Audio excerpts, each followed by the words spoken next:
성원이 되었으므로 회의를 속개하겠습니다. 행정관은 예산안과 연계된 기금 운용 계획 변경안을 먼저 심사 후 소관 예산안을 심사하도록 하겠습니다. 의사일정 제3항 2024년도 안성시 고향사랑기금 운용 계획 변경안을 상정합니다. 박종철 행정안전국장님 발언석으로 나오셔서 소관 기금 운용 계획 변경안에 대하여 설명하여 주시기 바랍니다. 행정안전국장 박종철입니다. 행정과 소관 2024년도 안성시 고향사랑 기금 운용계획 변경안에 대해 설명드리겠습니다. 변경안 1조 운용 총칙입니다. 안성시 고향사랑 기금은 고향사랑 기금에 관한 법률 제11조 및 안성시 고향사랑 기부금 모금 및 운용에 관한 조례에 근거하여 기금의 원활한 모금 접수와 효율적인 관리 운용을 위해 2023년 설치되었습니다. 기부금은 추후 주민 복리 증진을 위한 기금 사업으로 사용될 예정이며 금년에는 3억 원 모금을 목표로 설정하고 그중 2,200만 원을 안성시 고향사랑 기부제 모금 전략 수립 연구 용역으로 지출하고자 합니다. 따라서 연도 말 기금 조성액은 2024년 수입액이 3억 325만 원, 지출액이 2,200만 원으로 2024년도 말 조성액은 5억 2,345만 원이 되겠습니다. 다음 이주 기금 총 조성 규모입니다. 2024년도 말 조성 목표액은 연구 용역비 2,200만 원을 제외한 5억 2,345만 원으로 모아진 기부금은 전액 예치금으로 조성할 계획입니다. 참고로 2024년 8월 19일 기준 498건에 8,154만 5,900원이 모금되었습니다. 3축부터 5축까지 자금 운용 계획입니다. 먼저 그 수입 계획입니다. 기정액 4억 325만 원에 2023년도 목표액 대비 추가 모금액이 1억 4,220만 원을 합해 수입액은 5억 4,545만 원이 되겠습니다. 지출 계획은 고향사랑 기부제 모금 전략 수립을 위한 연구 용역을 기획하고 있고 비융자성 사업비로 2,200만 원을 지출하고 나머지 5억 2,345만 원은 예치금으로 조성하여 지출액은 5억 4,545만 원입니다. 6주부터 연도별 기금 조성 및 집행 현황, 예치금 및 예탁금 명세서는 유의무를 참고해 주시기 바랍니다. 이상으로 2024년도 안성시 고향사랑 기금 운용계획 변경안 설명을 마치고 계속해서 제3회 추가경정 세출 예산에 대한 설명을 드리겠습니다.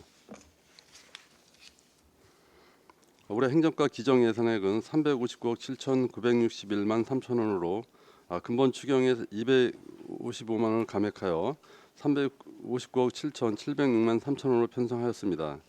세부 사업별로 설명을 드리겠습니다. 설명서 123쪽 이통 반장단 지원입니다. 단체 상해보험, 장학사업 등 이통장 복리증진 사업 집행 잔액으로 공공운영비 465만 6천 원, 장학금 및 학자금 1,656만 8천 원을 감액했습니다.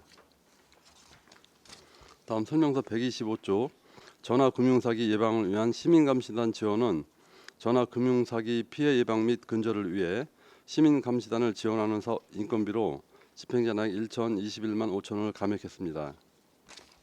다음 설명서 126쪽 직무능력 육성입니다. 2024년 경기도 인재개발원 e-러닝 콘텐츠 기간 부담금 납부 집행잔액으로 자치단체 간 부담금 879만 7천 원을 감액했습니다. 다음 설명서 128쪽 공무원 복지 지원입니다.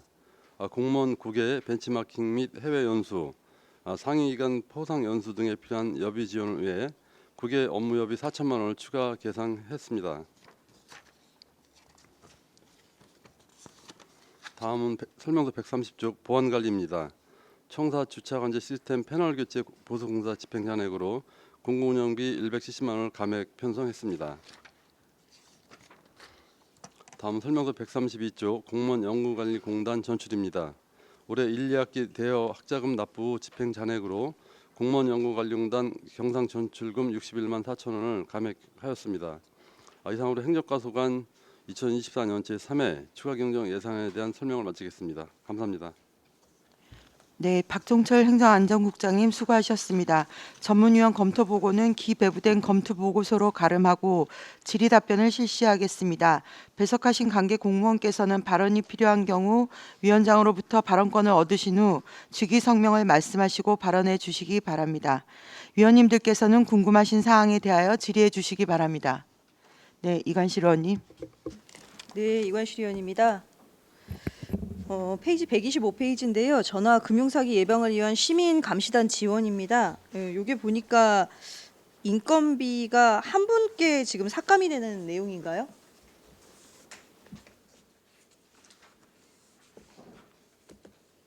네, 과장님 답변해 주세요. 의원님. 행정과장 안병기입니다.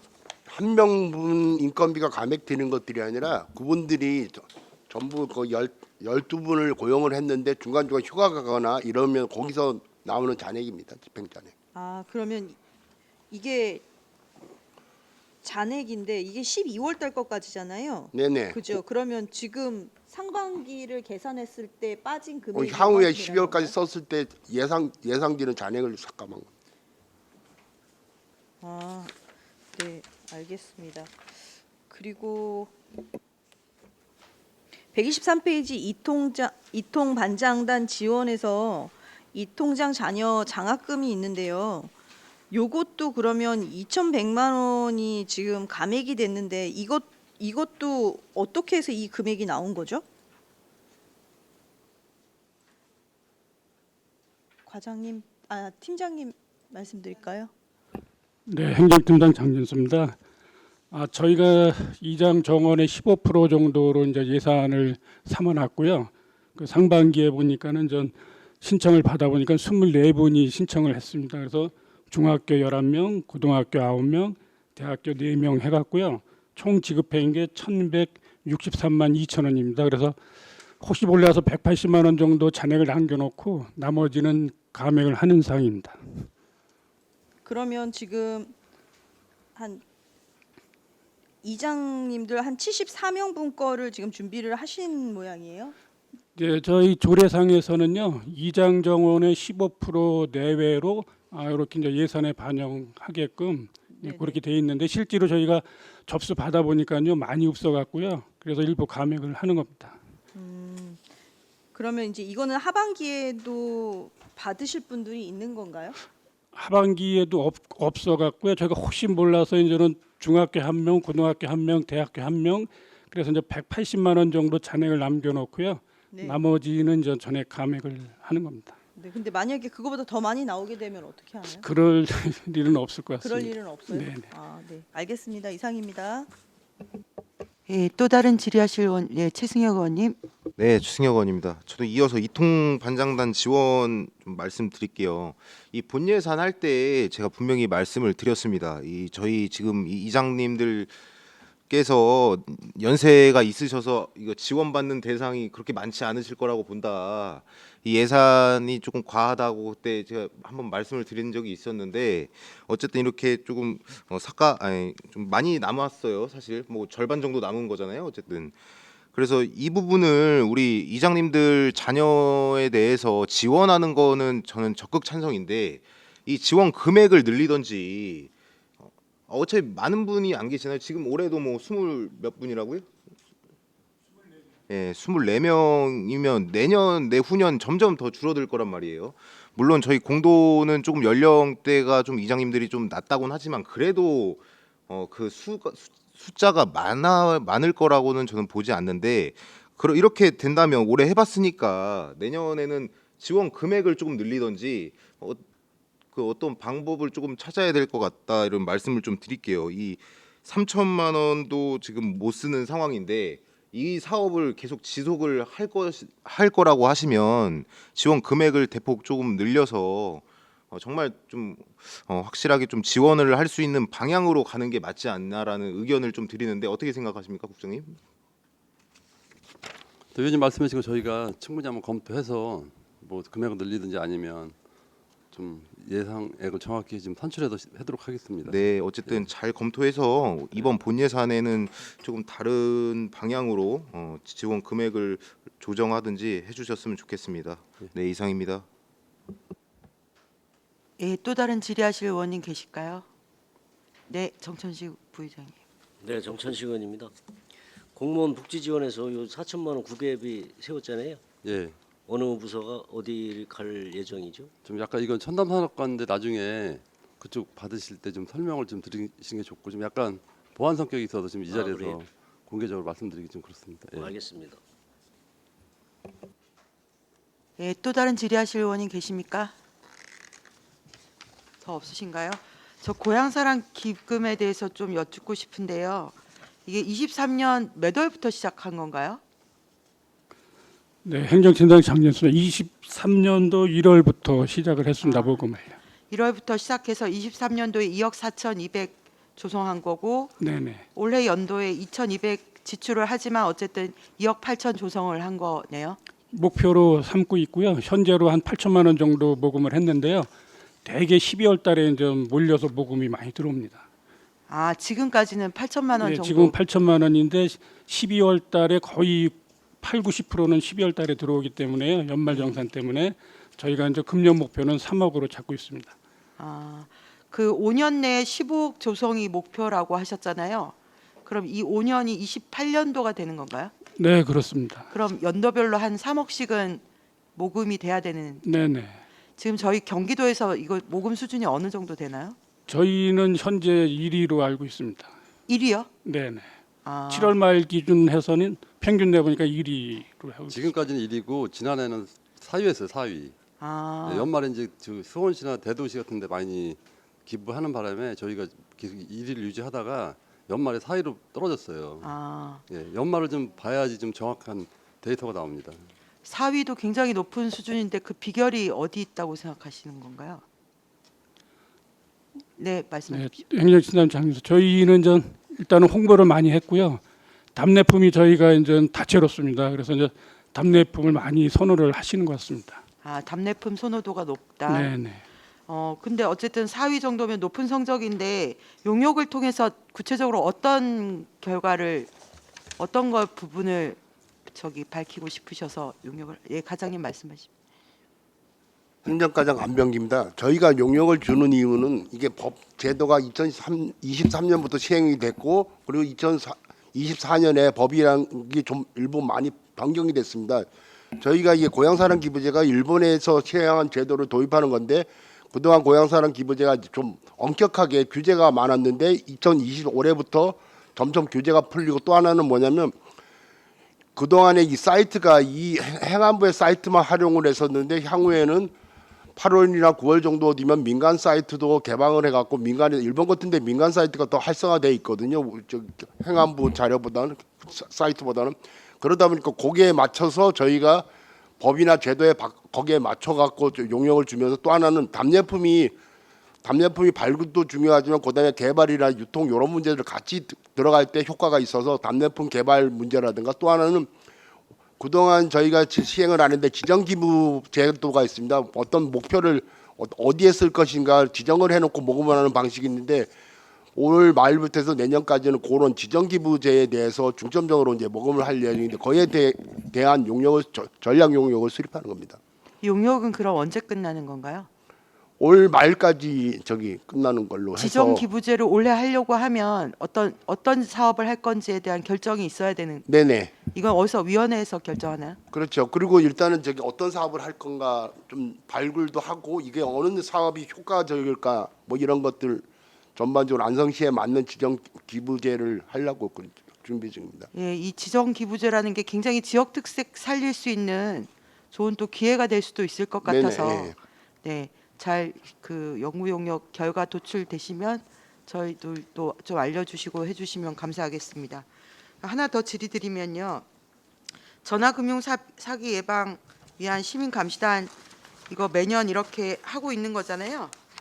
이거 혹시 성과라고 얘기할 수 있는 것들이 이렇게 건수나 뭐 이런 게 도출되는 게 있나요? 예, 팀장님 말씀. 행정팀장 장진수입니다. 저희가 이제는 그 보이스피싱 그 범죄 신고율이 2021년도에 1,187건이었습니다. 근데 이제 저희가 이제 22년도부터 이제는 그 감시단을 운영을 했는데요.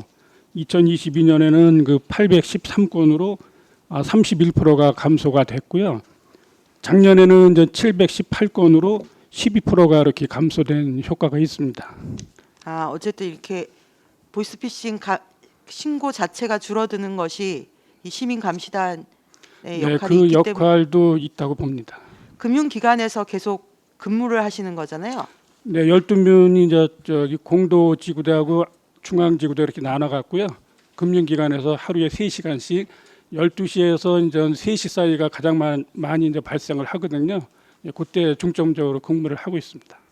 그러니까 어떤 보이스피싱으로 잘못된 송금을 하기 전에 발견을 한다기보다는 이렇게 감시단을 운영하니까 보이스피싱 자체가 좀 줄어든다고 봐도 되는 건가요? 네, 이제 근무복도 입고 근무를 하시거든요. 그러니까 눈에 띄니까는 그 범죄 자체가 이제 좀 줄어든다고 볼 수가 있습니다. 네. 추가로 말씀드리면 요즘에는 보이스피싱에서 메신저로 바뀌었어요. 보이스피싱 많이 그 범죄가 감소되고 신수법이 발달되는 바람에 이게 좀 많이 바뀌는 상황이에요 지금. 메신저가 어떤 식으로 SNS 그 메신저로 답하고 뭐 카톡이나 텔레그램을 해갖고 네네. 거기에 그 속아 넘어가시는 분들이 많아요. 네네. 그리고 요즘에는 범죄 유형이 점점 복잡화되고 이렇게 다변화되고 있어요. 어쨌든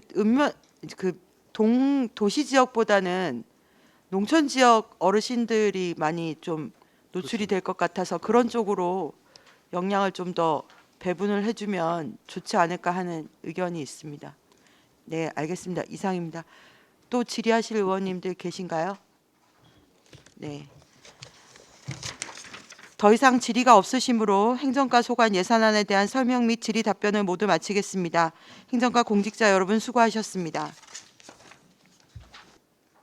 다음은 시민안전과 소관 예산안에 대한 설명 및 질의 답변을 실시하도록 하겠습니다. 박종철 행정안전국장님 계속해서 소관 예산안에 대하여 설명하여 주시기 바랍니다. 시민안전과 소관 2024년 제3회 추가 경정 예산안에 대해 설명드리겠습니다. 올해 시민안전과 기정 예산액은 120억 1,613만 원으로 근본 추경에 6억 6,233만 3천 원을 증액하여 126억 7,847만 3천 원을 계상했습니다.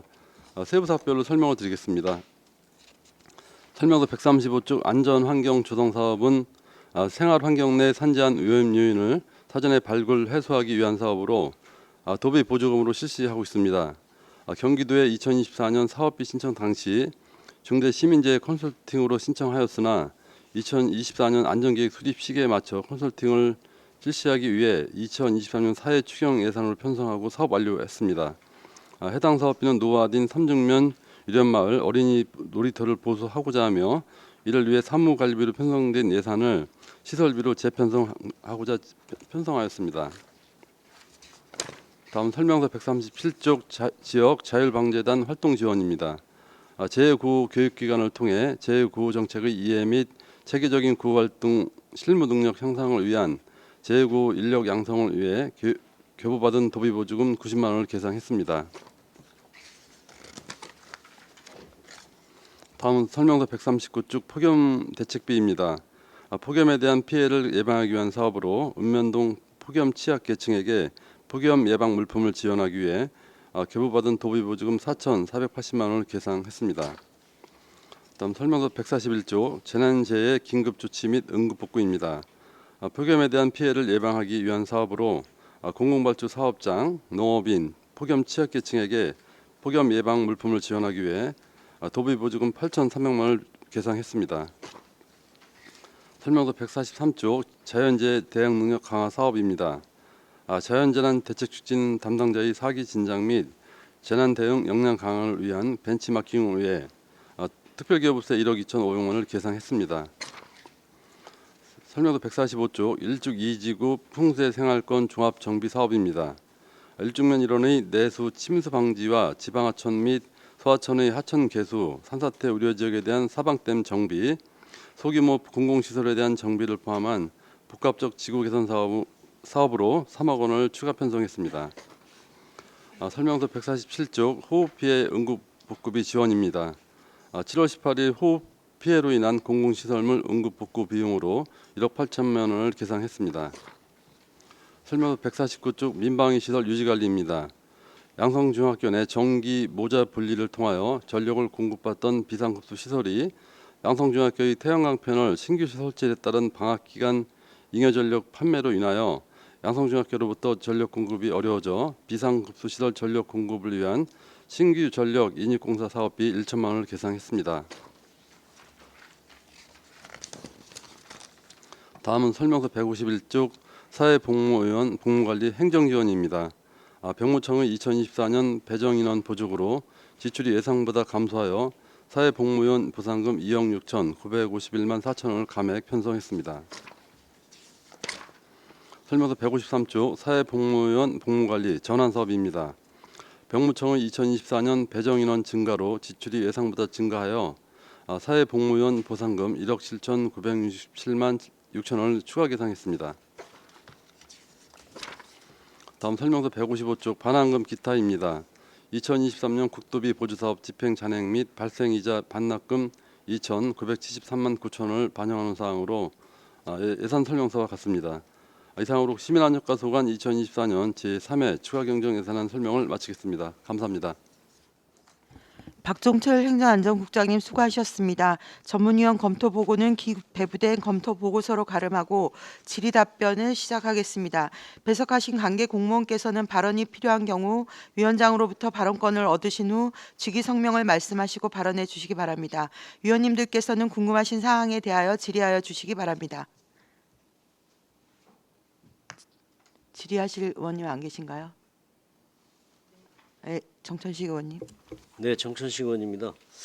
제안전 솔루션 벤치마킹 1억 2,500 세웠죠? 제가 알기로는 70명으로 알고 있는데 왜 20명은 깎고 왜 이렇게 세웠죠? 그 포상금이 얼마였죠? 과장님 설명드릴게요. 네. 네. 시민안전과장 고상렬입니다.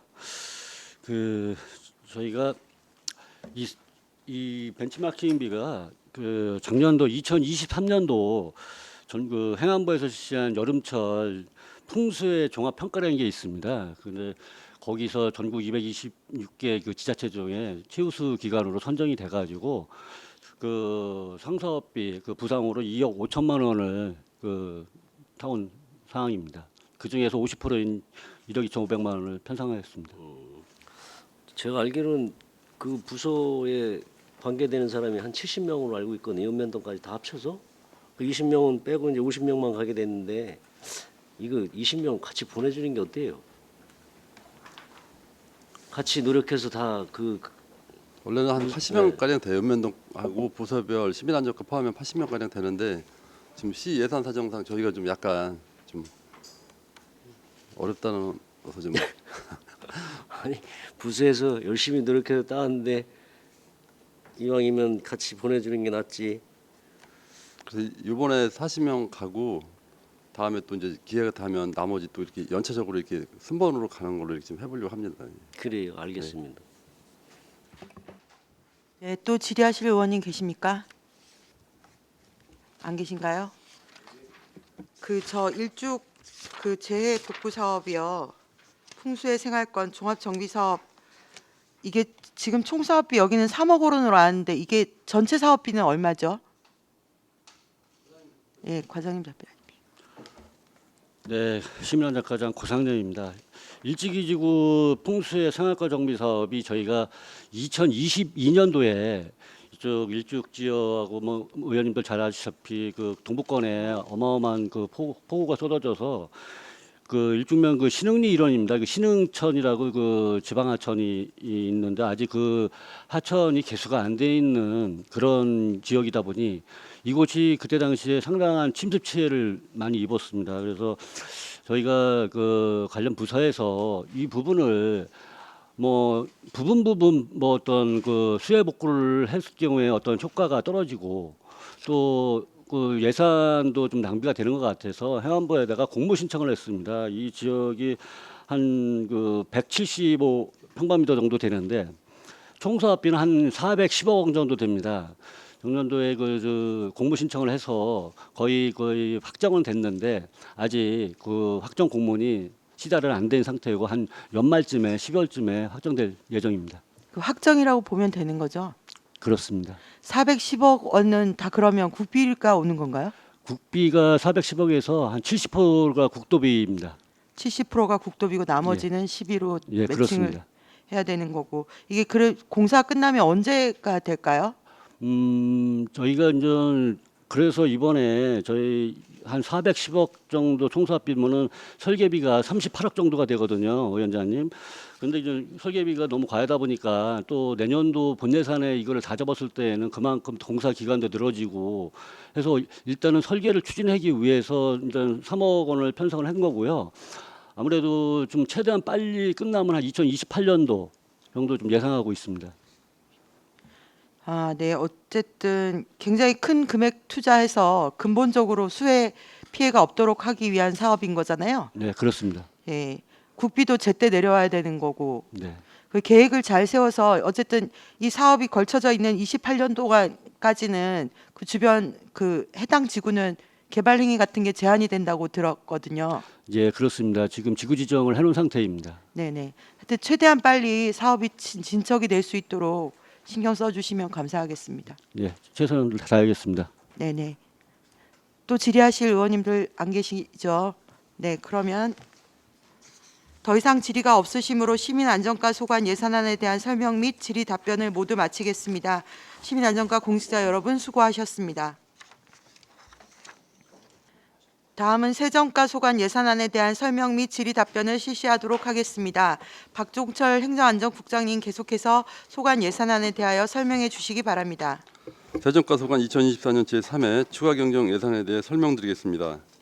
올해 그 세정과 기정 예산액은 7억 6,386만 3천 원으로 근본 추경에 5,502만 5천 원을 증액하여 8억 1,888만 8천 원을 계상했습니다. 세부사표를 설명드리겠습니다. 설명서 161쪽 지방소득세 부과입니다.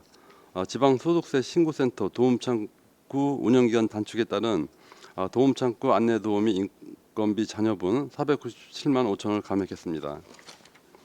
설명서 163쪽 지방세정운영 종합평가 우수시군 지원입니다. 전액 도비지원 사업으로 지방세 담당 공무원의 국외연수 추진 등으로 6천만 원을 계상했습니다. 이상으로 세정과 소관 제3회 추가 경정 예산안 설명을 마치겠습니다.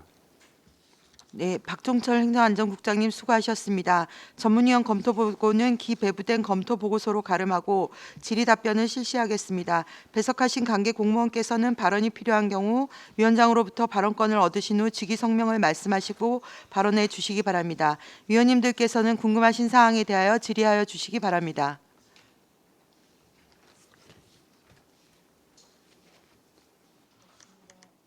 질의하실 의원님들 안 계신가요? 저가 하나 아까 징수가도 얘기를 했던 건데요. 우리 이번에 지방세 세수가 전년도보다 줄어드는 게 맞나요? 세정과장 공천도입니다. 이번에 3회 추경할 적에 2.2% 55억 감을 했는데요. 네네. 그 전년도보다는 20억이 많은 추계입니다. 예. 전년도보다는 예. 지금 추계로서는 20억은 더 많은 거네요. 예. 전체 규모에서 줄어든 건 아니고. 예. 그리고 참고적으로 말씀드리면은 그 지방세가 시세가 있고 도세가 있는데요. 그 시세는 55억을 이제 감을 했는데 도세 같은 경우에는 우리 시가 이번에 한 200억 정도 추가 징수 예상이 됩니다. 그러면 200억이면 그 중에 추계를 할 적에는 45%를 조정 교부금으로다가 이제 예산을 했었는데요. 200억이면은 한 67억 정도가 조정 교부금으로다가 추가 징수될 거로 예상을 해서 그 세수에는 크게 문제가 안 될 거로 현재로서는 그렇게 예상하고 있습니다. 그러니까 저희 지방세는 50억이 감해서 이제 추계를 요번에 하는 거지만 도세는 200억 추가 징수가 예상된다. 네, 그렇습니다. 그 중에서 조정 교부금으로 얼마를 받는다고 하시죠? 조정 교부금이 작년 같은 경우에는 53%를 배분을 받았거든요. 취득세 이제 지방교육세랑 그 지역자원시설세 목적세 빼고 우리가 징수한 그 도세의 53%를 배분을 받았는데요. 올해 이제 본예산 추계할 적에는 올해 이제 그 도세 총 징수액이 2,370억이거든요. 그 중에 45%를 조정교부분 배분될 거로다가 예상해서 본 예산에 반영을 했는데요. 실질적으로다가 이제 현재 8월 현재 추계로는 한 2,570억, 200억 정도 추가 징수할 것으로 예상하고 있습니다. 그래서 200억 정도 추가 징수를 하면 그 중에 이제 본 예산의 45%를 조정교부 반영했다 그랬잖아요. 그러면 한 67억이 추가로다가 징수될 거로 예상하고 있습니다. 67억이 어쨌든 세입으로 그러면 다 추가로 잡힐 거라는 말씀이신 거죠? 네, 그렇습니다. 네, 알겠습니다. 그 지방소득세 부과에서 그 신고 창구 운영 기간도 단축하고 근로자 인원도 축소되는데 이건 왜 그런 건가요? 위원장님도 아시다시피 그 평택세무서 안성지소가 그 작년에 그 개청을 했습니다. 그래서 그 작년까지는 이제 우리 그 아토홀에서 그 평택세무서 지원을 받아서 한 11일 정도 운영을 했었는데요. 올해는 그 창구를 그 세무서에서도 받고요. 그다음에 이제 우리 안성시 본청에서도 같이 이중으로 받았습니다. 그래서 총 인원은 작년에 한 1,700명 정도가 방문을 했는데 우리 본청에는 이번에 한 700명 정도 방문을 했고요. 나머지 한 2,000명 정도는 이제 평택세무서 안성지소에서 지소 방문한 걸로 그렇게 파악하고 있습니다. 안성지소는 이용하시는 분들의 특별한 불편 사항이나 민원 같은 건 없는 건가요? 지금? 예. 네, 알겠습니다. 예, 감사합니다. 질의하실 의원님들 더 안 계시죠? 예, 더 이상 질의가 없으시므로 세정가 소관 예산안에 대한 설명 및 질의 답변을 모두 마치겠습니다. 세정가 공직자 여러분 수고하셨습니다. 다음은 회계과 소관 예산안에 대한 설명 및 질의 답변을 실시하도록 하겠습니다. 박종철 행정안전국장님 계속해서 소관 예산안에 대하여 설명하여 주시기 바랍니다. 회계과 소관 2024년 제3회 추가 경정 예산에 대하여 설명드리겠습니다. 올해 회계과 기정 예산액은 922억 8,282만 원으로 근본 추경에 38억 5,930만 4천 원을 증액하여 961억 4,212만 4천 원을 계상했습니다. 세부 사업별로 설명을 드리겠습니다. 설명서 357쪽 효율적인 재정 집행 및 결산 업무 추진입니다. 결산 관련 교육이 온라인으로 대체됨에 따라 결산 검사위원 교육 여비 및 교육비 115만 원을 감액했습니다. 설명서 359쪽 삼중면 행정복지센터 건립공사입니다. 삼중면 행정복지센터는 작년 8월에 공사를 착수해 올해 말 준공을 계획하고 있으며 현재 외벽 및 내부 마감 공사 진행 중에 있습니다. 건축공사비 등 시설비 25억 4천만 원을 증액 편성하였고 건설사업관리 용역비로 감리비 4억 6천만 원을 증액 편성했습니다. 설명 361쪽 서원면 행정복지센터 건립공사입니다. 서원면 행정복지센터는 금년 2월에 공사를 착수해 내년 3월 준공을 계획하고 있으며 현재 2층 골조공사 진행 중입니다. 건축공사비 등 시설비 25억 원을 증액 편성하였고 건설사업관리 용역비로 감리비 2억 원을 증액 편성했습니다. 다음 설명 363쪽 안성맞춤 아트홀 증축입니다. 안성맞춤 아트홀 증축공사는 금년 6월 말 준공 완료하였으며 공간 조성 완료에 따른 집행잔액 5억 1,490만 6천 원을 감액 편성했습니다. 다음 설명서 365쪽 안성이동 행정복지센터 건립공사입니다. 총 사업비 500억 미만으로 타당성 조사 대상에서 제외됨에 따라 타당성 조사 관련 수수료 2억 원을 감액 편성하였고 사업 부지 집안 조사 용역 2천만 원을 신규 편성하여 총 1억 8천만 원을 감액 편성했습니다.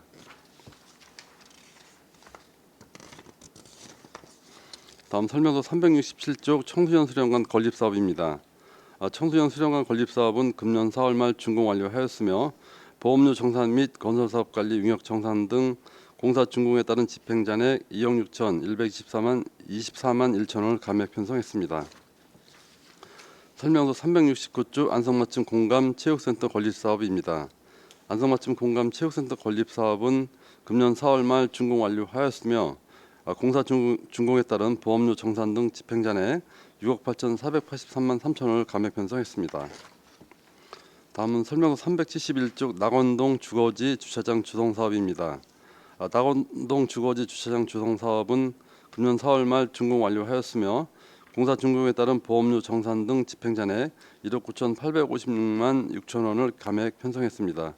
이상으로 회계과 소관 2024년 제3회 추가경정 예산안에 대한 설명을 마치겠습니다. 감사합니다.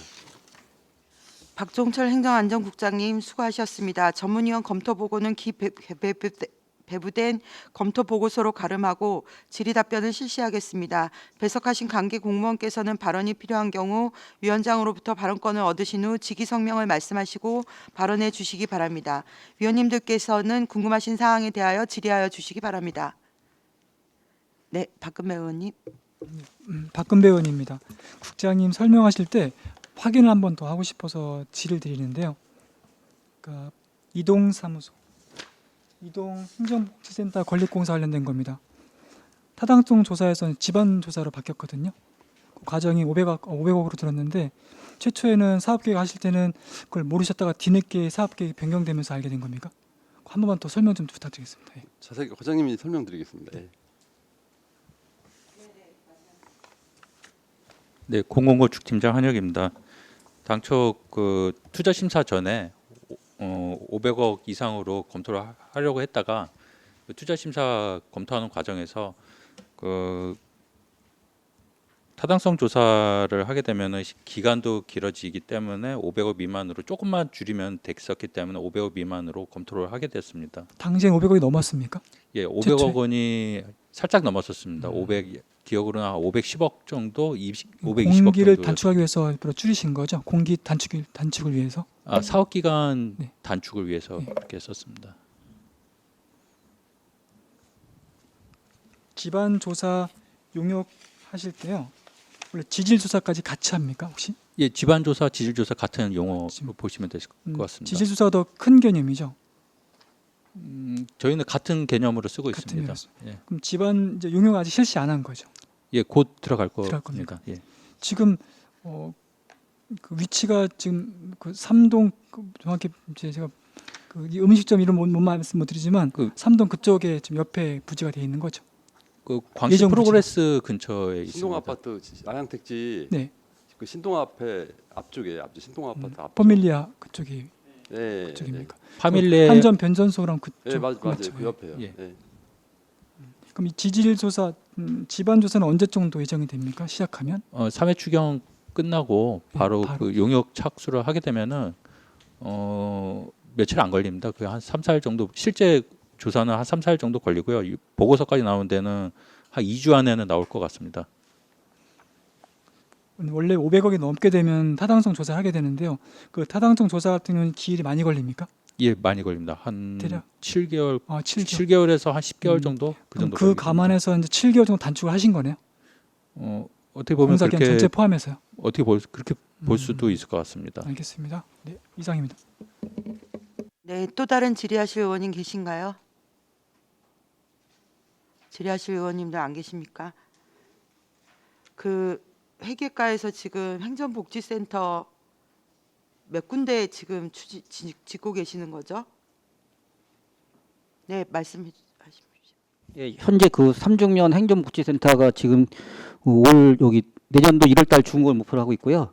서면 행정복지센터는 내년 3월달 준공을 목표로 하고 있고요. 현재로서는 2개를 하고 있는 거고, 예, 삼동은 지금 현재 삼동도 내년 1월 정도 준공을 목표로 했고 3군데를 지금 하고 있습니다. 그 고3하고 양성면 행정복지센터도 추진 예정이라고 보면 되는 건가요? 예, 지금 현재 저희가 투윤자 심사를 지금 한 상태에서 지금 그거에 대해서 이제 결과치를 보고 있는 거고요. 양성하고 고3 같은 경우는요. 투융자 심사 받으시고 계시는 거고 예, 예. 결과는 언제쯤 나오나요? 아마도 한 10월 정도는 나올 것 같습니다. 그럼 예산 투입은 또 언제부터 돼야 돼요? 그래서 저희도 이제 고정되는 게 뭐냐면요. 공공건축물 관련해서도 지금 우려가 좀 있어갖고요. 이런 부분도 추후 저희가 또 지원 활용해 있어갖고 좀 고민해 볼 사항이라 갖고요. 예. 뭐 이게 뭐 어느 면은 지었는데 또 어느 면은 또 안 지으면 그것도 문제가 되겠지만 예, 예. 지금 상황이 굉장히 상황이니만큼 예. 그 완급 조절을 좀 해야 되지 않을까 싶어서 예. 말씀을. 총괄적으로 재정 투자에 대해서도 고민을 해볼 시기가 온 것 같습니다. 네네네. 그래서 완급 조절을 좀 해주셨으면 좋겠고요. 어쨌든 이 공공건축물 회계과에서 많이 주도해서 지으시는 건데 아까 전략에서도 제가 잠깐 말씀을 드렸지만 이렇게 예산 절감할 수 있는 부분이 없을까요? 네, 네, 팀장님 말씀하십시오. 공공건축팀장 한혁입니다. 그 위원장님 말씀하신 것처럼 예산 절감을 할 수 있는 부분이라고 하면은 공법적인 부분이 있을 것 같습니다. 뭐 예를 들어서 안성 2동 같은 경우에는 그 땅의 규모에 비해서 지하 주차장을 어느 정도 적정하게 반영을 할 수 있느냐, 그런 정도로 검토를 해서 지하 2층을 팔 거를 1층으로 하면서 대수는 같은 규모로 확보를 할 수 있는 방안, 그런 설계 계획적인 부분이라든지 시공적인 부분에서 면밀하게 검토한다 그러면 예산을 어느 정도는 절감할 수 있을 것 같습니다. 아, 그런 부분이 있다는 말씀이신 거네요. 저희 공공산후조리원도 위치를 변경을 하는 거잖아요. 네, 그렇습니다. 그 시유지여서 토지 매입비가 굉장히 많이 줄은 걸로 알고 있는데. 예, 그 공공산후조리원 같은 경우에도 아양택지에다가 반영을 하려고 했었다가 그 LH와 협의하는 과정에서 그 감정평가 금액을 더 올려야 되겠다라고 하는 의견 때문에 입지를 다시 검토하는 과정에서 내리가는 방향 쪽에 시유지를 확인을 해서 지금 변경하고자 하는데요. 그 부분에서 한 45억 정도는 절감을 할 수가 있을 것 같습니다. 이런 식으로 그 회계가에서 좀만 신경을 쓰면 굉장히 큰 예산들 절감이 될 수 있는 부분이 있지 않을까 싶어요. 그 전략에서 시유지 활용 방안 용역을 하려고 했는데 아까 질문하려다가 못했는데 혹시 그 용역 왜 입찰이 안 되는지 그런 용역은 안 하나요? 그거하고는 별도로 그냥 공유재산 관련해서는 저희가 활용 같은 거는 하고 있는데 그거에는 별도로 저희가 하는 건 없습니다. 어쨌든 저희 시유지 그러니까 공유 재산 같은 거 앞으로 그 조각 나 있는 것들을 어떻게 활용할 건지에 대한 고민들도 있으면 좋겠고요. 이게 공공건축물 지을 때 토지 매입비만 줄어들어도 어마어마한 예산 절감이 되는 거니까 아까 팀장님 말씀하셨듯이 공법 같은 것도 줄일 수 있는 부분들을 그러니까 비유를 하자면 갈치구이 먹다가 고등어 구이 먹는 게 영양학적으로는 크게 문제가 없는데도 불구하고 예산 절감이 될 수 있는 거잖아요. 그런 부분에 많이 좀 발굴을 하시고 아이디어를 내주시면 좋겠습니다. 네, 이상입니다. 네, 최승혁 의원님. 네, 최승혁 의원입니다. 이 양성 고3 복지센터 얘기가 나와서 말씀드리는데 이게 10월에 결과가 나오는 게 아니고 이미 나왔잖아요. 이 3차는 이 고3은 적격이 된 거고 양성 9월에 지금 세 번째인 거죠, 그러면. 1차, 2차는 안 된 거고. 그 팀장님, 예, 공공건축팀장 한혁입니다. 아직 결과는 안 나왔습니다. 전에 지금 결과치가 좋을 거라고 예상은 되지만은 아직 결과는 안 나왔고요. 9월 말에 그 투자심사위원회에서 최종 심사를 하고 있는 거고요. 경기연구원에서 현장 실사까지는 왔다 갔습니다. 그래서 양성 같은 경우에는 2번 재검토 의견이 나와서 세 번째 심사를 올렸던 거고요. 고3은 한 번 재심사가 떨어져서 두 번째 올렸던 겁니다. 아직 결과는 나오지 않았습니다. 이 양성 같은 경우는 지금 사실 시에서 바라봤을 때는 어때요, 상황이? 지금 객관적으로 그냥 반반 정도라고 반반 생각합니다. 정도라고 예. 보시는 거예요? 네. 지금 우리 양성 면민들께서는 이미 지금 이 상황을 잘못 알고 계세요, 사실. 우리 양성은 소외받았다. 시에서 우리 양성만 안 해준다. 이렇게 지금 얘기가 오가고 뭐 또 다른 분들은 시에서 내주려고 하는데 의회에서 거절을 한다. 이렇게 또 알고 계시는 분들이 사실 많아요, 지금. 그래서 이 자리에서 제가 발언을 꼭 해야 될 것 같아서 이건 현재 뭐 경기연구원에서 지금 심의를 하는 중이고 아직 1차, 2차는 사실 안 된 게 맞는 거고 지금 3차는 9월 중으로 나오는 건데 어쨌든 지금 상황으로는 반반이라고 보신다는 거죠? 네, 그렇습니다. 네, 어쨌든 될 수 있도록 더 많은 관심을 가져주시고 나머지 14개 읍면동은 다 됐는데 우리 양성만 안 되면 또 그렇잖아요, 이게. 그래서 더 많은 관심과 신경을 가져주시면 좋겠습니다. 네, 이상입니다. 네, 또 다른 질의하실 의원이 계신가요? 더 이상 없으신 거죠? 네, 더 이상 질의가 없으시므로 회계과 소관 예산안에 대한 설명 및 질의 답변을 모두 마치겠습니다. 회계과 공직자 여러분 수고하셨습니다. 예, 시간이 많이 지났습니다. 잠시 휴식을 위하여 4시까지 정회를 하도록 하겠습니다. 정회를 선포합니다. 성원이 되었으므로 회의를 속개하겠습니다. 다음은 정보통신관 소관 예산안에 대한 설명 및 질의 답변을 실시하도록 하겠습니다. 박종철 행정안전국장님 계속해서 소관 예산안에 대하여 설명하여 주시기 바랍니다. 정보통신과 소관 2024년 제3회 추가 경정 예산에 대해 설명드리겠습니다. 올해 정보통신과 기정 예산액은 35억 7,452만 3천 원으로 근본 추경의 1,838만 2천 원을 감액하여 30억 5,624만 1천 원으로 편성했습니다. 세부 사업별로 설명을 드리겠습니다. 설명서 375쪽 전화통신 운영입니다. 노 IP 전화기 교체 입찰 잔액 351만 4천 원을 감액했습니다. 설명서 376쪽 행정통신망 운영입니다. IP 전화기 네트워크 장비 유지관리 입찰 잔액 및 노후 행정통신망 장비 교체 입찰 잔액 1,034만 8천 원을 감액 편성했습니다. 설명서 378쪽 자가통신망 운영입니다. 자가통신망 장비 유지관리 등 입찰 잔액 1,762만 9천 원을 감액 편성했습니다. 설명서 379쪽 반환금 기타입니다. 2023년 지능형 교통체계 구축사업 국고보조금 및 2023년 지하시설물 전산화사업 국고보조금 정산에 따른 반환금 1,310만 9천 원을 계상 편성했습니다. 이상으로 정보통신과 소관 2024년 제3회 추가경정 예산에 대한 설명을 마치겠습니다. 감사합니다. 네, 박종철 행정안전국장님 수고하셨습니다. 전문위원 검토보고는 기배부된 검토보고서로 가름하고 질의 답변을 실시하겠습니다. 배석하신 관계 공무원께서는 발언이 필요한 경우 위원장으로부터 발언권을 얻으신 후 직위성명을 말씀하시고 발언해 주시기 바랍니다. 위원님들께서는 궁금하신 사항에 대하여 질의하여 주시기 바랍니다. 네, 이중섭 의원님. 네, 이준석 의원입니다. 375페이지 보면 저희가 이제 그 노후 IP 전화기 교체가 됐는데 이게 전체적으로 노후 교체 다 된 건가요? 전화기는 지금 현재? 예. 통신통계팀장 손학영입니다. 그 IP 전화기가 최초에 들어오게 있고요. 연마다 이제 계속 바뀌기 때문에 계속 노후된 전화기가 나오고 있습니다. 그래서 이제 현재 노후된 전화기만 이제 계속 교체 나가는 상태입니다.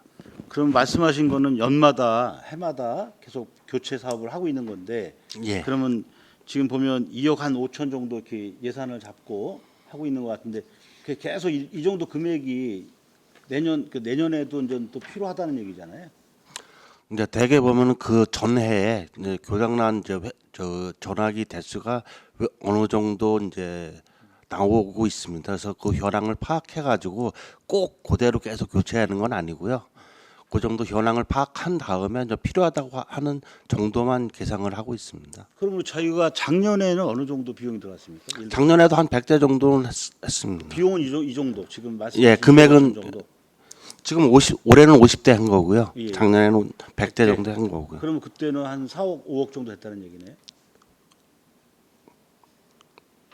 따블이면 100대 아니에요. 지금 금액 예산이. 억대로 전화기 값만 나온 게 아니고요. 예. 아니 IP 전화기 교체 입찰 잔액이라며. 그러니까 2,800만 원인지 2억은 아닙니다. 네? 내가 금액을 잘못 봤다는 얘기인가요? 네. 2,800만 원 전화기가 2,800만 원이고요. 예. 2억은 아니고요. 50대 간격. 2억 5,200은 그 전화기 사용료 있잖아요. 사용료까지 포함된 거고 전화기는 그건 전화 사용료까지 합쳐서 전화- 포함된 거고요. 전화기가 전화기는 2,800만 원입니다. 아, 예. 아, 이해가 됐네요. 사용료가 있었네. 아, 이해가 됐고요. 예. 지금 저희가 그 지하 시설물에 관련돼서 전산화 사업이 이제 그 이것도 해마다 진행되고 있는 건가요? 예, 정보통신과장 성유인입니다. 예, 매년 진행되고 있습니다. 지금 현재 그 반환검에 관련된 지하 시설물 같은 경우는 내년까지 국비 지원되는 사업입니다. 그 저희가 내년까지 하게 되면 지하 시설물에 관련된 사업은 종결되는 건가요? 아니면 계속 이어져야 되나요? 지하 시설물 관련된 사업은 신규는 실질적으로는 사업 부서에서 해야 되는 사항이고 지금 현재 내년까지 하는 것은 기존에 설치되어 있는 거에 대해서 지금 현재 하고 있는 것입니다. 네, 이상입니다. 잘 알았습니다. 예. 네, 또 다른 질의하실 위원님 계십니까? 네, 박근배 의원님. 단순 질의를 드릴 텐데요. 침입 방지 시스템하고 침입 차단 시스템하고 그 차이점 말씀해 주시고 또 교체되는 암호화 통신 장비가 어떤 역할을 하는지 답변 부탁드리겠습니다. 네.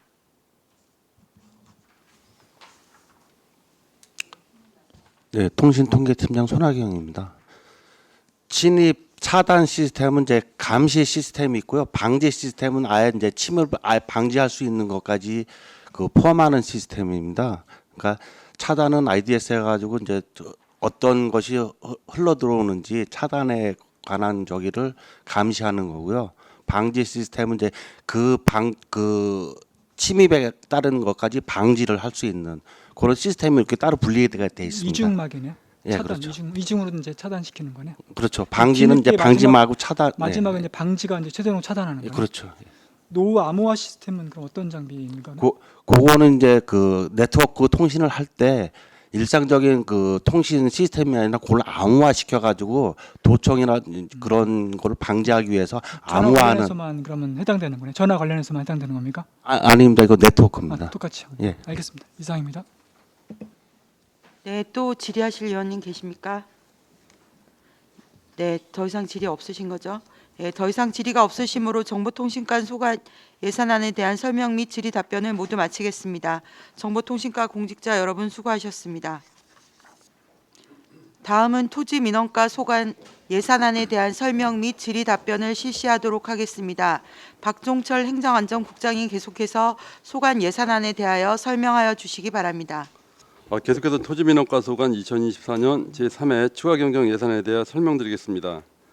올해 그 토지민원과 기정 예산액은 37억 7,286만 7천 원으로 근본 추경의 1억 8,884만 4천 원을 감액하여 35억 8,402만 3천 원으로 편성했습니다. 세부 사표를 설명을 드리겠습니다.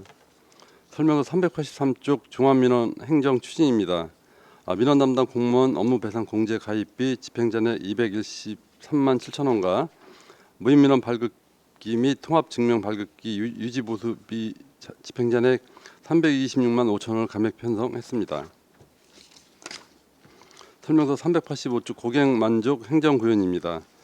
민원 공무원 역량 강화 및 힐링 프로그램 운영 집행잔액 356만 1천 원을 감액 편성했습니다. 설명서 387쪽 민원 실제 발굴 및 추진입니다. 외국인 통역 기간제 근로자 인건비 800만 원과 통역 도우미 휴대전화 요금 60만 원을 감액 편성했습니다. 다음 설명서 389쪽 민원상담 콜센터 구축입니다. 무보증 월세 계약 체결 및 임차 기간 변경으로 인한 여유분 3,418만 원과 입찰 차액 및 민간위탁 착수 시점에 따른 민간위탁비 여유분 1억 2,166만 7천 원을 감액 편성했습니다. 설명서 391쪽 주소정보시설 일제조사입니다. 주소정보시설의 유지관리 실태에 대한 일제조사를 통해 시민의 안전과 편의를 도모하기 위한 사업으로 주소정보시설 일제조사 집행잔액 1,003만 4천 원을 감액 편성했습니다. 다음은 설명서 393쪽 기본경비입니다. 출장 횟수 감소로 인한 관내 출장료비 600만 원을 감액 편성했습니다. 설명서 395쪽 반환금 기타입니다. 전년도 국도비 보조 사업에 대한 집행 잔액 및 이자로 국도비 보조금 반환금 600만 원을 계상했습니다. 이상으로 토지민원과 소관 2024년 제3회 추가 경정 예산에 대한 설명을 마치겠습니다. 감사합니다. 네, 박종철 행정안전국장님 수고하셨습니다. 전문위원 검토보고는 기배부된 검토보고서로 가름하고 질의 답변을 실시하겠습니다. 배석하신 관계 공무원께서는 발언이 필요한 경우 위원장으로부터 발언권을 얻으신 후 직위성명을 말씀하시고 발언해 주시기 바랍니다. 위원님들께서는 궁금하신 사항에 대해 질의하여 주시기 바랍니다. 네, 이관실 의원님. 네, 이관실 의원입니다. 네, 두 가지만 여쭙겠습니다. 하나는 민원 상담 콜센터 위탁 용역비가 감액이 됐네요. 9개월에서 5개월로 관리자 1명, 그다음에 6개월에서 2개월 줄여서 4개월 인건비 상담사 6명인데요. 이게 왜 그런 건가요?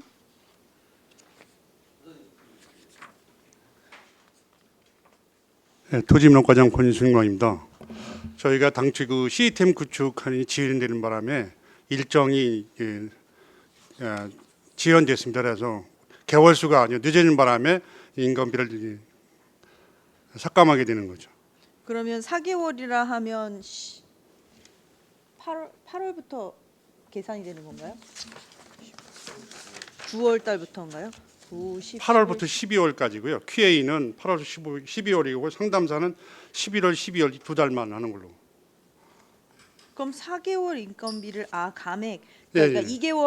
2개월 상담사 6분은 2개월 하는 당초에는 거고. 4월부터 12월까지 하려고 했던 거고요. 네네. 그거를 8월에서 12월 그리고 네. 상담사는 7월에서 12월 했던 거를 11월에서 12월 2개월로 그래서 4개월씩 좀 주는 겁니다. 네네네, 알겠습니다. 그럼 표시가 없어서 이게 무슨 소리인지를 몰라서 한번 여쭤봤고요. 그다음에 매번 이게 같은 문제인 것 같아요. 387페이지에 보시면 외국어 통역 기간제 근로자 인건비가 있는데 항상 채용 예정이 있으나 응시자가 없어 이런 표현이 항상 있더라고요. 이게 금액이 너무 작아서 이분들이 사실 이 돈을 벌자고 이 시간에 와서 일을 하는 게 좀 무리가 되는 거는 아닌지, 이게 만약에 없다고 하면 그만큼 외국인 분들이 오셔서 서비스를 못 받으시는 거잖아요. 그럼 이제 이런 경우에는 저희가 이제 무인으로 하는 무인 발급기에서도 혹시 외국어 지원이 되고 있나요? 안성시 여기 민원실에서. 네, 토지민원과 권순광입니다. 무인 발급기에서는 아직 진행이 안 되고 있습니다. 그러니까요. 이게 제가 또 일전에도 한번 부탁을 드렸었던 게 대덕면에도 외국어 지원이 되는 무인 인권 발급기를 샀으면 좋겠는데 그때 당시에 사주신 게 한국어만 되는 걸 해주셨더라고요. 그래서 네. 다른 데 이제 사야 될 곳이 있으면 그때 이제 외국인이 읽을 수 있는 외국어 지원되는 거를 사서 교체하는 방법으로 얘기를 하셨는데. 네, 지난번에 말씀을 해주셔갖고요. 네, 지금 네. 다 내년에 본 예산 준비해서 하려고 하고 있습니다. 네, 그러면 사실 대덕면도 마찬가지지만 여기 민원실도 있어야 되는 거 아닌가요? 이 정도. 네, 준비하도록 하겠습니다. 네, 그래서 그런 부분들 좀 세심하게 챙겨주셨으면 좋겠습니다. 네, 이상입니다. 네, 또 다른 질의하실 의원님, 네, 박근배 의원님. 박근배 의원입니다. 두 가지 여쭤보겠습니다. 하나는 개인적 요청이 하나 있고요. 두 번째는 사회적으로 문제가 됐던 이슈가 하나 있거든요. 첫 번째는 이천인가 콜센터 아마 운영하고 있는 거죠. 거기랑 방문 한번 해봤으면 계획 좀 잡았으면 좋겠습니다. 네. 네, 알겠습니다. 네. 두 번째로 5년 동안 방치됐던 기초생활 수급자가 계셨거든요. 제주도에서 일어난 사건인데 과연 이제 안성에도 기초생활 수급 시민들이 계신데 그분들이 실제 거주하는 거주 장소하고 등록된 주소가 모두 다 일치가 되는지가 궁금하거든요. 그 작업을 과연 이제 민원실에서 하실 건지 아니면 어디서 하실 건지 모르겠지만 그런 작업을 한 번쯤은 거쳐야 되겠다.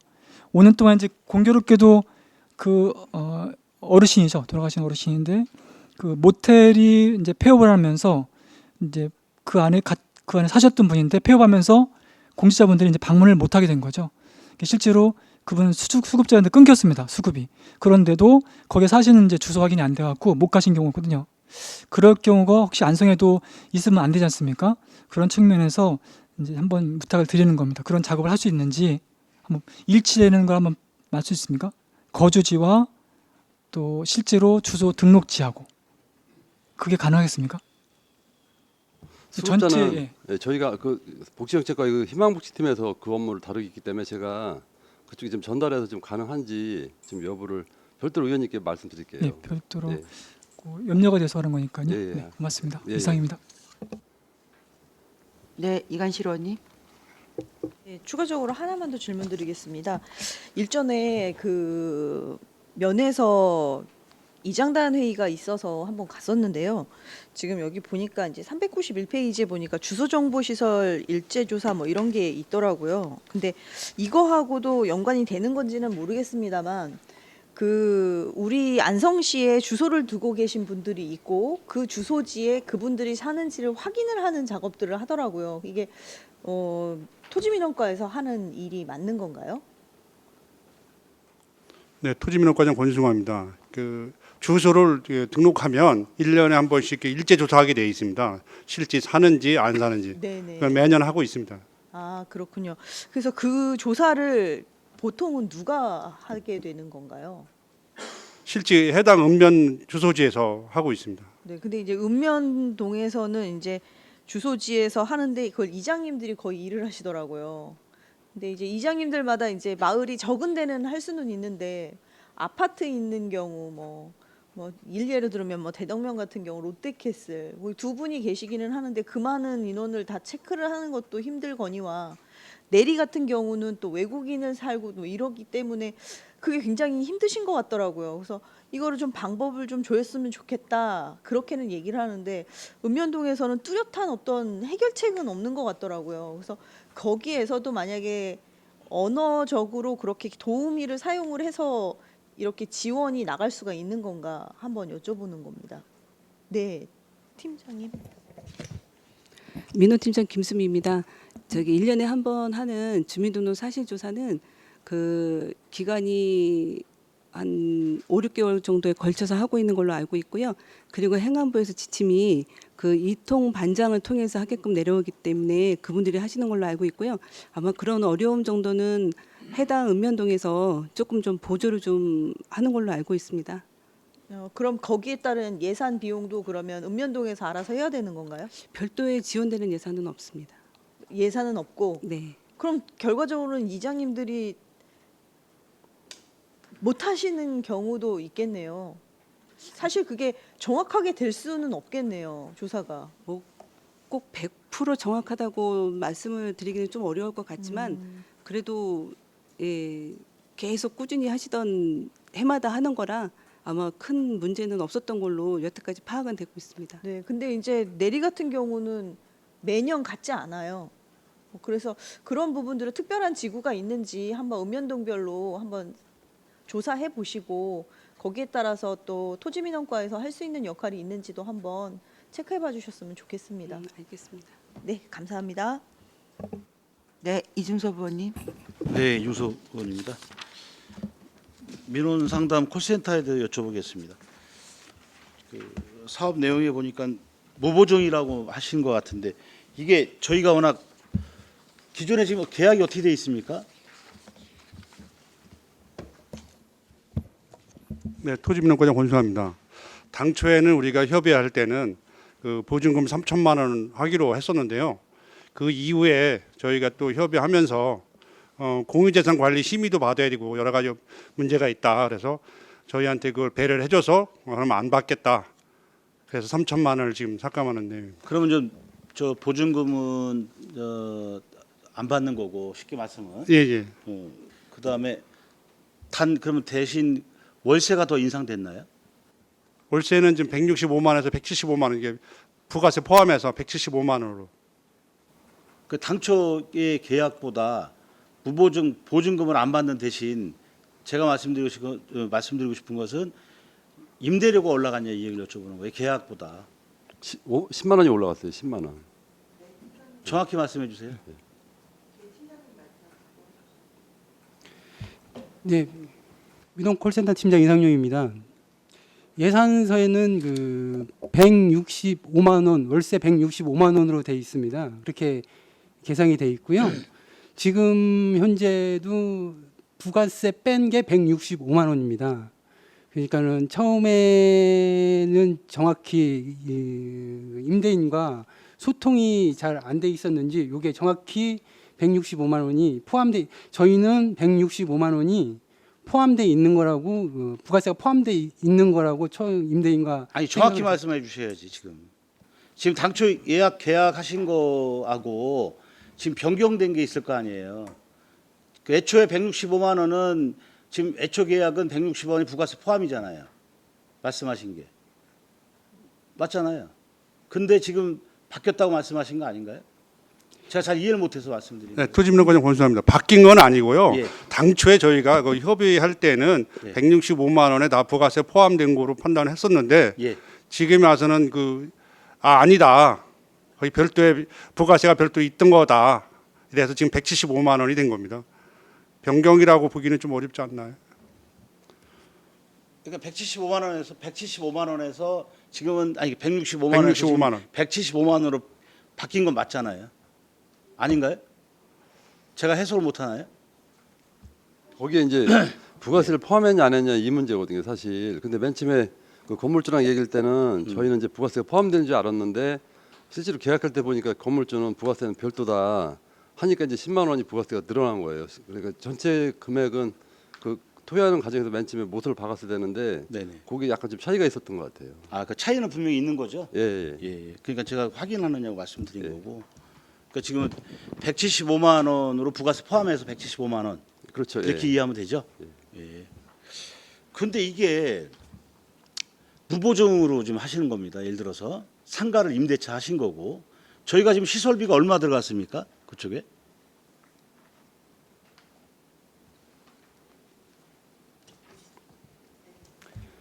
민원콜센터 팀장 이상조입니다.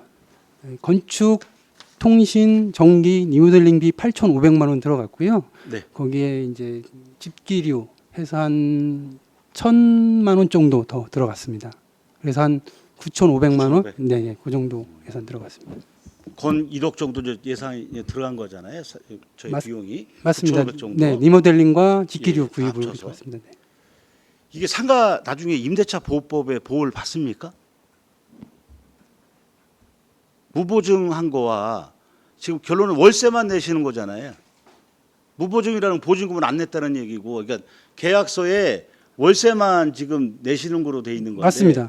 그 말이 맞잖아요. 네. 그러면 나중에 상가 임대차 보호법에 나중에 문제가 없을까요? 보증금이 없는데 제가 네. 무슨 말씀하시는지 알았어요. 예, 토지민원과 권순광입니다. 예, 예. 그거 하기 전에 예. 저희 중개협회 지회장님하고 이제 의견 받고 자문 받아서 네. 예, 계약한 상황입니다. 그래서 문제가 없을 거라고 판단됩니다. 하여튼 잘 확인하셔서 제가 알기로는 다시 한번 더 한번 상가 확인해 임대차 보겠습니다. 보호법에 네. 보증금을 계약서에 다른 거와 보증금이 없는 거 차이가 좀 저는 있는 거로 알고 있습니다. 그래서 제가 나중에라도 이제 저희가 시설비를 1억 정도 투입을 하고 있고, 왜냐하면 건물이라는 것은 잘 아시겠지만 중간에 경매가 돼서 잘못될 수도 있고 매매가 될 수도 있는 겁니다. 그래서 저희가 이제 그런 비용이 들어가 있는 상태면 저희가 상가 임대차 보호법 관련돼서도 예를 들어서 무보증일 때와 지금 전세금을 어느 정도 일정 부분 낸 상태와 차이점이 있는지 없는지 법적으로 정확히 알아보시는 게 낫지. 네, 확인해서 그럴 바로 수 있다 이렇게 하면 안 되죠. 바로 보고 드리겠습니다. 예, 그거 좀 확인 좀 하셔서 나중에 문제가 없게끔 부탁드리겠습니다. 네, 이상입니다. 예, 또 질의하실 위원님 계십니까? 저도 질의를 좀 드릴게요. 아까 이관실 의원님이 말씀하셨는데 외국인 통역 도우미 이 시간당 임금으로 주는 건가요?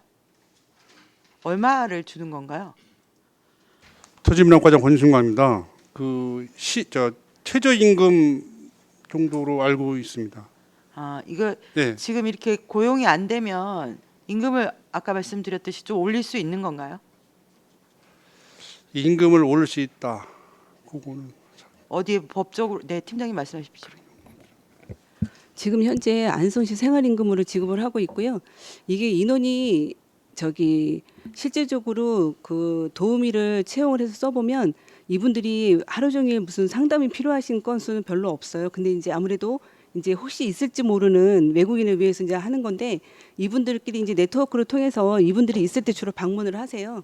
예, 그래서 이제 주로 그렇게 이용을 하고 있는데 그렇게 임금을 올려도 이분들이 실제적으로 우리 한국에 들어오는 이유는 돈을 벌기 위해서기 때문에 이 정도 생활임금 가지고는 구하기가 쉽지 않습니다.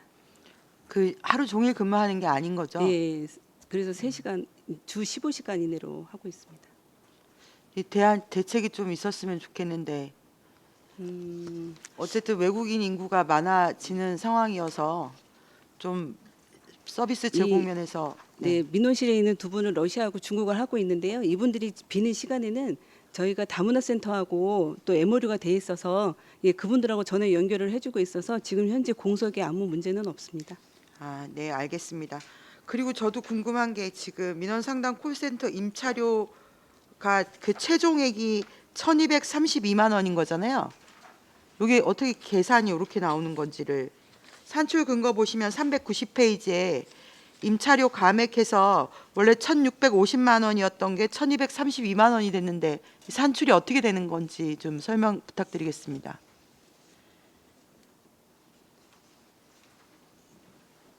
네, 팀장님 말씀하세요. 네, 민원콜센터 팀장 이성용입니다. 기존에는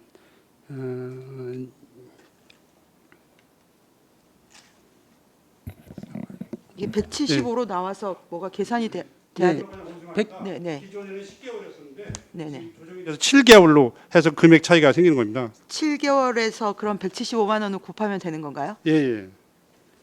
75로 곱하면 이게 나오나요? 176만 원 곱하기 7개월입니다. 예. 176만 원이요? 네, 예. 아, 176 곱하기 7을 하면 1,232만 원이 나온다는 말씀이신 거죠? 네, 맞습니다. 네. 이거 민원 콜센터 아까 시스템 구축이 지연이 돼서 원래 개소도 11월에 하려고 이제 좀 더 빨리 해주실 수 없냐고 그랬더니 좀 당겨보겠다고 그러셨는데 더 늦어졌어요? 그 시스템 구축을 누가 뭐가 지연이 된 건가요? 당초에 그 계약할 때 조금 뭐 전에도 알고 계시지만 선정할 때 좀 시간이 많이 걸렸습니다.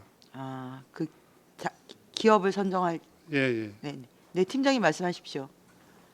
네, 선정할 때는 한 1개월 정도 늦어졌는데요. 시스템은 원래 저희가 11월 말까지 구축하려고 그랬습니다. 근데 지금 늦어진 거는 12월 27일인데 원래 개소일하고는 전혀 좀 관계는 없습니다. 저희가 하면서 좀 땡겨서 11월에 시범 운영을 할 거고요. 12월에 정식 개소를 하기로 지금 정석대로 추진되고 있습니다. 그 1개월 차이기 때문에 뭐 늦어진 거는 사실상 없습니다. 기존 계획도 12월에 정식 개소였습니다. 11월부터는 어쨌든 민원 상담 콜센터로 전화를 해서 응대가 가능해진다는 말씀이신 거죠? 맞습니다. 상담 시범 운영이 11월부터 운영되기 때문에 맞습니다. 네. 네, 알겠습니다. 그리고 마지막으로 토지 민원가 세입에서요. 그 세외 수입에서 부동산 실명법 위반 가징금을 본 예산에서 6천만 원 계상하셨는데 3억 5천만 원이 됐어요. 이거 어떤 건지 설명 좀 부탁드리겠습니다. 네, 말씀하세요. 주소 부동산 팀장 김자입니다. 지금 과징금 저희가 부과한 것 중에서요. 현재까지 뭐 재판이나 행정심판 걸려 있는 것도 있고 사실 세입 잡을 때는 이제 전년도에 이제 수준으로 세입을 세웠는데 실제 올해 부과한 건이 그렇게 많지 않아서 현재 이제 올해 세입이 이 정도까지 저희가 이제 부과한 건을 비교를 해서 하다 보니까 세입을 좀 줄이게 됐습니다. 아니 세입이 늘었는데요. 2억 9천만 원이 증가한 건데 예산 설명서 갖고 계시는지 모르겠지만 292페이지에 그건 그럼 별도 보고 드리겠습니다. 저희가 세입 예산을 제가 갖고 있지를 않아가지고요. 지금. 그래서 갑자기 많이 늘어서 어떤 사정이 있는지 궁금해서 말씀드린 거고요. 마찬가지로 공인중개사 업무 위반 과태료도 있는데요. 이것도 기정이 600이었는데 경정에서 지금 2천만 원으로 계상하셨어요. 이것도 무슨 내용인지 좀 설명해 주시면 감사하겠습니다. 네, 별도 보고 드리겠습니다. 네네. 또 다른 질의하실 의원님들 계신가요? 네. 더 이상 질의가 없으시므로 토지민원가 소관 예산안에 대한 설명 및 질의 답변을 모두 마치겠습니다. 박종철 행정안전국장님 이하 공직자 여러분 수고하셨습니다. 이것으로 오늘 일정을 모두 마치겠습니다. 내일 계속해서 복지교육국 보건소 소관 추가 경정 예산안을 심사하도록 하겠습니다. 위원님들 수고 많으셨습니다. 이상으로 제225회 안성시의회 임시회 제1차 예산결산 특별위원회 산회를 선포합니다.